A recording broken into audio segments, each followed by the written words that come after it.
கறிக்கோழிப்பண்ணை விவசாயிகளின் சென்னை போராட்டம் மாபெரும் வெற்றி. ஆனால் கறிக்கோழிப்பண்ணை விவசாயிகளிடையே நிலவும் குழப்பம். வழக்கறிஞர் நிறுவனர் ஈசன் முருகசாமி அவர்களின் தெளிவான வழிகாட்டுதல். அனைவருக்கும் வணக்கம். 21/1/2026 அன்று நாம் சென்னையில போய் முத்தரப்பு பேச்சுவார்த்தை நடைபெறுவதாக அறிவித்து ரத்து செய்ததை அடுத்து நம்ம அனைவரும் சென்னையில கூடியிருந்து நம்ம முத்தரப்பு பேச்சுவார்த்தை வேணுங்கிறத வலியுறுத்தி அடுத்த கட்ட போராட்டத்தை முன்னெடுத்தோம். இந்த போராட்டம் ஒரு மாபெரும் வெற்றி போராட்டம். ஏன்னு கேட்டீங்கன்னா 10,000த்திற்கும் மேற்பட்ட மக்கள் அங்க வந்திருந்தாங்க. காவல்துறையினால கைது செய்யவே முடியவில்லை. கைது செய்யாமல் கைவிட்ட போராட்டம் இதுவாகத்தான் இருக்கும். கைவிட்டதோட மட்டும் இல்லை, நீரும் கொடுக்கறது, உணவு கொடுக்கறது இருந்து எல்லா வகையிலுமே ஒரு பிரச்சனையாச்சு. இப்ப இந்த போராட்டத்தினுடைய விளைவு என்னன்னு கேட்டீங்கன்னா, நம்முடைய கோரிக்கை மிக மிக நியாயமானது என்பதை உணர்ந்து கொண்டு பிரதான எதிர்க்கட்சி சிறப்பு கவன ஈர்ப்பு தீர்மானம் சட்டசபையிலே கொண்டு வந்தது. அதை ஒட்டி ஆளுங்கட்சியினுடைய தோழமை அமைப்புகளும் தோழமை கட்சியினரும் மற்ற ஏனைய கட்சியினரும் எதிர்கட்சியில் இருப்பவர்களும் கவன ஈர்ப்பு தீர்மானங்கள் கொண்டு வந்தார்கள். இந்த கவன ஈர்ப்பு தீர்மானங்கள் கொண்டு வந்தது என்ன ஆச்சுன்னு கேட்டீங்கன்னா, அரசிற்கு மிகப்பெரிய அழுத்தத்தை உருவாக்கியது என்பதில் எந்தவித மாற்று கருத்தும் கிடையாது. நம்முடைய பிரச்சனை சரியான வடிவில் அரசில் எதிரொலித்தது. அதனால் அரசு ஒரு தெளிவான பதிலை கொடுக்கும் என்கின்ற நம்பிக்கையில், முத்தரப்பு பேச்சுவார்த்தைக்கு விரைவில் தேதி குறிக்கும் என்கின்ற நம்பிக்கையில் தான் நாம் அனைவரும் 21ஆம் தேதி அன்று சென்னையில் இருந்து கலைந்து வந்தோம். ஆனால் அரசு கொடுத்த பதில்கள் ஏமாற்றமே அளித்தன. சட்டசபையிலே அவர்கள் பேசும்போதும் என்ன சொன்னாங்கன்னா, நாங்க ஒரு குழுவை உருவாக்கி இருக்கோம், அந்த குழுவுல பரிந்துரை பண்றோம் அப்படின்னு சொன்னாங்க. நம்ம என்னன்னா ஒரு நல்ல தீர்வை எதிர்நோக்கி எல்லா விவசாயிகளும் திரும்பி வந்தோம். ஆனால் அமைச்சர் கொடுத்த பதில் மிகுந்த ஏமாற்றத்தை தரும் பதிலாகத்தான் அனைவருக்கும் இருந்தது. இப்போ அந்த இடத்துல இது என்னாச்சு அப்படின்னா, நம்ம பண்ணையாளர்களுக்கிடையே ஒரு குழப்பத்தை உருவாக்கிருச்சு. ஏன்னா நிறைய பண்ணையாளர்கள் என்ன சொல்லியிருந்தோம்னா, 21 முத்தரப்பு பேச்சுவார்த்தை நடக்குதுங்க, அது வரைக்கும் கொஞ்சம் இறக்க வேண்டாமுங்க, அதுக்கப்புறம் பாத்துக்கலாமுங்கன்னு சூப்பர்வைசர் நிறைய பேர் சொல்லியிருந்தோம். சூப்பர்வைசர் என்ன பண்ணாங்கன்னா, 21ஆம் தேதியில இருந்து கூப்பிட ஆரம்பிச்சிட்டாங்க. என்னங்க நீங்க சென்னை போயிட்டு வந்துட்டீங்களா, 21ஆம் தேதிக்கு அப்புறம் இறக்கலாம்னு சொன்னீங்கல்ல. ஒரு சிலர் நாசூக்கா சொல்லியிருப்பாங்க, எனக்கு இது இருக்குதுப்பா, அது இருக்குதுப்பா, இது வரைக்கும் இருக்கட்டும்பா, அது வரைக்கும் இருக்கட்டும்பான்னு. ஆனா இப்போ சூப்பர்வைசர்கள் எல்லாம் கூப்பிட்டு ப்ரெஷர் பண்ண ஆரம்பிச்சிட்டாங்க குஞ்சு இறக்க சொல்லி. அப்போ பண்ணையாளர்கள் குஞ்சு இறக்கிறதா வேண்டாமா, அடுத்தது இந்த நிறுவனங்கள் சரியாக குழப்பங்களை உருவாக்க ஆரம்பிச்சிருச்சு. குஞ்சு இறக்கலைன்னா உங்களுக்கு அந்த பிரச்சனை வரும், இந்த பிரச்சனை வரும், சங்க நிறுவனர் அரெஸ்ட் பண்ணிட்டோம், எப்போதும் போல இந்த போராட்டத்தை சிதைச்சிட்டோம். ஏன்னு கேட்டீங்கன்னா, குழு அமைக்கிறது அப்படிங்கிறது நம்மளுக்கு தெரியும். அந்த குழு எப்ப பரிந்துரை பண்றது, அப்போ அது எப்ப நடவடிக்கை எடுக்கிறது, அதனால இது நீ எல்லாம் உங்களால ஒரு பைசா கூட வாங்க முடியாது. இது போன்ற குழப்பங்களை அதிக அளவில் பண்ணையாளர்கள் மத்தியிலே பரப்பிவிட்டார்கள். கடந்த கால போராட்ட அனுபவங்களும் என்னன்னா, யார் முன்னாடி நின்று போராடுறாங்களோ, ஒருங்கிணைக்கிறாங்களோ அவர்களுக்கு குஞ்சு விடாம வேற பல்வேறு வகையில சிதைக்கிற போராட்டங்களை முன்னெடுத்ததுனால இந்த ஒருங்கிணைப்பு பண்ணினவங்களும் என்ன பண்றதுன்னு தெரியாம ஒரு குழப்பத்துல இருக்கீங்க. எப்போதும் போல இந்த போராட்டத்தையும் சிதைச்சிடுவாங்களோ அப்படிங்கிற ஒரு எண்ணத்துல இருக்கீங்க. ஒண்ணு புரிஞ்சுக்குங்க, இந்த அனைத்து ஐயப்பாடுகளையும் தவிர்த்து விடுங்கள். ஏனென்று கேட்டால், கறிக்கோழிப்பண்ணை விவசாயிகளின் போராட்டத்தை நிறுவனங்களும் தமிழக அரசும் இதுவரை ஒடுக்கும் நோக்கில் மட்டுமே செயல்பட்டது.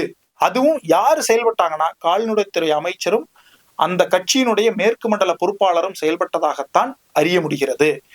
அடக்கி ஒடுக்கிட்டா, ஜெயில போட்டா, சிறைவாசம் வச்சுட்டா விவசாயிகள் எல்லாம் பயந்துருவாங்க, அவங்களோட ஒற்றுமையை சிதைச்சிடலாம், அவங்க பெருந்தரலா திரண்டு சென்னைக்கு வருவாங்கன்னே அவங்க எதிர்பார்க்கல. அவங்க மொத்தத்துல கணிச்சது என்னன்னு ஒரு 1000 பேர் இருப்பாங்கன்னு நினைச்சாங்க. 10,000 பேரை தாண்டி போகும்போது அனைவரும் தெளிவாக அறிக்கை கோரிக்கை நியாயமானதுன்னு சொல்லி அறிக்கை கொடுக்கும் போது இவர்கள் என்ன செய்வது என்று செய்வதறியாமல் திகைத்து விட்டார்கள். இப்பதான் பிரச்சனை. இதுவரைக்கும் இந்த 2 பேர்கிட்ட இருந்த பிரச்சனை இப்போ முதலமைச்சரின் நேரடி கவனத்திற்கு சென்றிருக்கிறது. நேரடி கவனத்திற்கு சென்றதுதான் இந்த இந்த இந்த 2 பேருக்கும் கொஞ்சம் அமைதியா இருங்கப்பா, ஏன்பா இந்த குழப்பத்தை உருவாக்குறீங்கிற கேள்வியும் கேட்கப்பட்டதாக தகவல்கள் வருகின்றன. இப்போ அங்க போனதும் ஆளுங்கட்சியில் இருக்கிறவங்க, இப்போ அரசாட்சியில் இருக்கிறவங்க இந்த பிரச்சனையை விரைவில் தீர்க்கிறதுக்கு பல்வேறு கட்ட நடவடிக்கைகள் எடுத்து வர்றாங்க.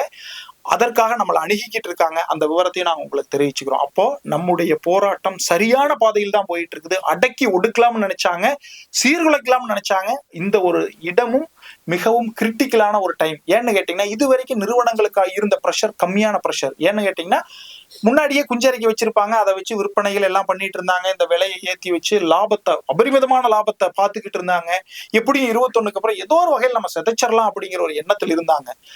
இப்போ சூப்பர்வைசர் எல்லாருமே, நிறுவனங்களுமே கடும் நெருக்கடிக்கு போக ஆரம்பிக்குது. இந்த உற்பத்தி நிறுத்த போராட்டத்தினுடைய விளைவு இன்னும் 20 நாள் கழிச்சு தான் தெரியும். ஏன்னா 45 நாள் ஆகும்போதுதான் நம்ம நிறைய இடத்துல ஸ்டாப் பண்ண இடத்துல இருந்து கோழிகள் இல்லாமல் இறைச்சிக்கு தட்டுப்பாடு ஏற்படும்.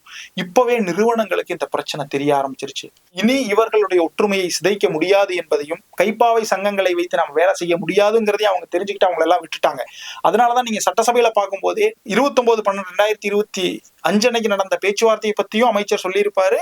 21/1/2026 அன்னைக்கு நடந்த பேச்சுவார்த்தையை பத்தியும் சொல்லியிருப்பாரு. நம்ம கலந்துகிட்டோம்னு தான் சொல்லியிருப்பாரு. இன்னைக்கு கறிக்கோழி பண்ணை விவசாயிகளின் நலனை காப்பதற்கான ஒரே சங்கமாக தமிழக விவசாயிகள் பாதுகாப்பு சங்கமும் அதன் கறிக்கோழி பண்ணை அணியும் வந்து நிக்குது. இதுல அப்போ இந்த பிரச்சனையை அடுத்த கட்டமா எப்படி எடுத்துட்டு போறதுங்கிறது ஒரு சில வழிகாட்டுதல். நம்ம ஏற்கனவே அந்த குழு அமைச்சாங்க இல்லைங்களா, அந்த குழுவை நம்ம ஒரு ஆயுதமாக பயன்படுத்தலாம் அப்படிங்கிற ஒரு முடிவுக்கு நம்மளும் வந்திருந்தோம். அரசாங்கம் அதை தான் கேட்குது. இந்த குழுவுல ஏற்கனவே நாங்க கேட்டிருக்கோம் இல்லைங்களா, அந்த தகவல்கள் எல்லாம் கொஞ்சம் தெளிவா கொடுங்க, அதை வச்சு நாங்க விரைவிலேயே முடிக்கிறோங்கிறாங்க. நம்மளுக்கு வர சிம்டம்ஸ் இன்னொரு ஒரு வாரத்துக்குள்ளேயே இந்த பிரச்சனை தீர்வதற்கான வாய்ப்பும் ஏற்படுகிறது. முத்தரப்புக்கான தேதியும் விரைவிலே கொடுக்கப்படலாம் அப்படிங்கிறதுக்கான சமிக்ஞைகள் தெளிவாக தெரிகிறது. அதனால் விவசாயிகளும் பொறுப்பாளர்களும் சங்க நிர்வாகிகளும் கறிக்கோழி பண்ணை ஒருங்கிணைப்பாளர்களும் ஐயப்பட வேண்டாம், தெளிவாக இருங்கள். உற்பத்தி நிறுத்த போராட்டம் ஒன்றே நமக்கு தீர்வு. உற்பத்தி நிறுத்த போராட்டத்தை தீவிரப்படுத்த வேண்டும்.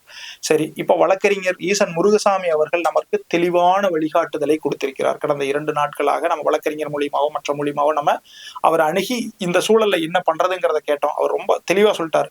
குழுவை நாம் ஆயுதமாக பயன்படுத்துவோம். அதனால என்ன சொல்லியிருக்காருன்னா, February 2 அவங்க என்ன கேட்டிருக்காங்க, ஒவ்வொரு தனி கறிக்கோழி பண்ணை விவசாயிகளிடமிருந்தும் இந்த கோரிக்கைகள் வேணும், இந்த தகவல்கள் வேணும், எங்களுக்கு கட்டுப்படியாகவில்லை என்று அவர்கள் மனு கொடுக்கணும்னு அரசு கேட்டிருக்காங்க. அரசுக்கு இது தெரியாம கிடையாது, இருந்தாலும் கேட்டிருக்காங்கல்ல. வழக்கறிஞர் ஐயா என்ன சொல்லியிருக்காரு அப்படின்னு கேட்டீங்கன்னா, February 2 அன்னைக்கு அனைத்து கறிக்கோழி பண்ணை விவசாயிகளும் அந்த படிவம் உங்களுக்கு விரைவில் பகிரப்படும். அந்த படிவத்தை பிரிண்ட் அவுட் எடுத்து 2 படிவம் அனுப்புவோம், 2ஐயும் பிரிண்ட் அவுட் எடுக்கணும். ஒரு படிவம் மாவட்ட ஆட்சித்தலைவருக்கு, ஒரு படிவம் மாவட்டத்தினுடைய கால்நடைத்துறை இணை இயக்குனருக்கு. 2 பேருக்கும் அதே நல்ல படிவத்தை கொடுப்போம் February 2 அன்னைக்கு. ஏன்னா அந்த அன்னைக்கு மனு வாங்குற நாள். அந்த மனுவை கொடுத்து முறையான அக்னாலஜ்மெண்ட், அந்த மனுவை பெற்றுக்கொண்டதற்கான ஒப்புகை சீட்டை பெற்றுட்டு தான் நம்ம வெளியே வரணும். ஒவ்வொரு விவசாயியும் தனித்தனியா போய் கொடுக்கணும். அனைத்து விவசாயிகளும் கொடுக்கணும். நீங்க இது வரைக்கும் உற்பத்தி நிறுத்தல கலந்துருக்கலாம், கலந்துக்காம இருக்கலாம், அதை பத்தி எல்லாம் கிடையாது. அனைவரும் கொடுத்தால் மட்டுமே உங்களுக்கான தீர்வு உங்கள் கையில தான். ஏன்னா அனைவரும் கொடுத்தால்தான் அரசு பரிசீலிக்கிறதுக்கு தயாரா இருக்குது. நிச்சயம் அவர்களை பரிசீலிக்க வைப்போம். ஏன்னா அவங்க தெரிஞ்சுக்கிட்டாங்க, விவசாயிகள் எல்லாருமே வந்திருக்காங்க, அவங்களுக்கு பிரச்சனை இருக்குதுங்கிறத அவங்க தெரிஞ்சுக்கிட்டாங்க. 2வது, இப்போ இந்த படிவத்தை பற்றி விவசாயிகளிடம் விழிப்புணர்வை ஏற்படுத்த குழுக்களாக சென்று சங்க நிர்வாகிகளுடனும் கறிக்கோழி பண்ணை ஒருங்கிணைப்பாளர்களும் குழுக்களாக சென்று ஒன்றிய வாரியிலான அந்தந்த பகுதி வாரியிலான ஆலோசனை கூட்டங்களை நடத்துங்கள். விவசாயிகளின் பண்ணைகளுக்கு நேரடி ஆய்விற்கு செல்லுங்கள். நேரடியாக சென்று அவர்களை உற்சாகப்படுத்துங்கள். இப்ப இருக்கிற சூழலை எடுத்து கூறுங்கள். நாம் நிச்சயமாக வெற்றி பாதையை நோக்கி சென்று கொண்டிருக்கிறோம். சிறையில் இருக்கும் வழக்கறிஞர் அவர்களும் மற்றவர்களுக்காகவும் இதையேதான் அவர்களும் விரும்புகிறார்கள். அவர்கள் சிறை சென்றது நாம் அனைவரும் வெற்றிக்கனியை சுவைக்க வேண்டும் என்பதற்காக அவர்கள் சிறையில் வாடுகிறார்கள். அவர்களுக்காக அடுத்த 1 வாரம் 2 வாரம் உற்பத்தி நிறுத்த போராட்டத்தை தொடர்ந்து நாம் வெற்றிக்கனியை நிச்சயம் பறிக்க வேண்டும். அதனால இதுல எந்தவித மாற்றமும் ஐயப்பாடும் கிடையாது. உற்பத்தி நிறுத்த போராட்டம் தெளிவாக தொடர்கிறது. February 2 அன்று நாம் தெளிவாக நம்முடைய கோரிக்கையை மாவட்ட ஆட்சியர் அவர்களிடமும் கால்நடைத்துறை இணை இயக்குனர் அவர்களிடமும் கொடுக்க போகிறோம். பெருந்திரளாக அனைத்து மாவட்டங்களிலும் கொடுக்க போகிறோம். அதற்கு முன்னதாகவே நமக்கு தீர்வு கிடைத்தாலும் ஆச்சரியப்படுவதற்கு இல்லை. ஆகவே அனைத்து கறிக்கோழி பண்ணை உறவுகளும் சங்க நிர்வாகிகளும் இதர விவசாய பெருமக்களும் பொதுமக்களும் இந்த போராட்டத்திற்கு பெருந்திரளாய் ஆதரவு தெரிவித்த இந்த மனு கொடுக்கும் இயக்கத்தை பேரியக்கமாக மாற்றி நம்முடைய ஒற்றுமையை தெளிவாக வெளிப்படுத்தி நம் கோரிக்கையிலே வென்றெடுப்போமாக. நன்றி, வணக்கம்.